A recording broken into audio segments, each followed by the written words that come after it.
Si quelqu'un il a raté une journée du Homer, il n'a pas compté ni le soir ni la journée, il ne peut plus continuer à compter avec bracha. Mais il faut par contre qu'il continue à compter sans bracha.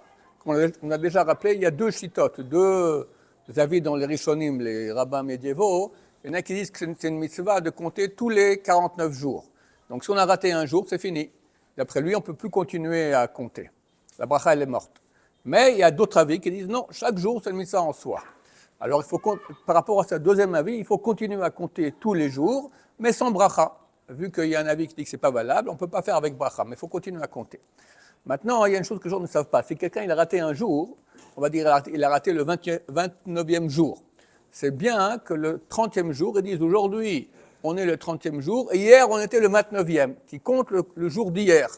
Et si pendant quelques jours, il n'a pas pu compter, je ne sais pas moi, il a fait une opération, il était endormi, je ne sais pas, quelque chose s'est passé, alors il peut dire, il y a 4 jours, c'était le 27, il y a 3 jours, c'était le 28, il y a 2 jours, c'était le 29, et aujourd'hui, c'est le 30. D'accord ? Il doit compter aussi, c'est bien qu'il compte aussi rétroactivement les jours qui n'ont pas été comptés.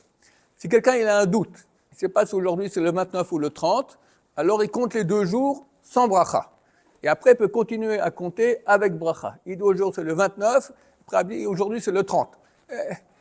Un des deux comptes, il est juste. Bien qu'il ne sait pas, alors c'est pour ça qu'il ne peut pas compter avec bracha, mais néanmoins c'est suffisant pour qu'il puisse continuer à compter avec bracha dès le 31e jour. Baruch Adonai, l'olam, amen va amen.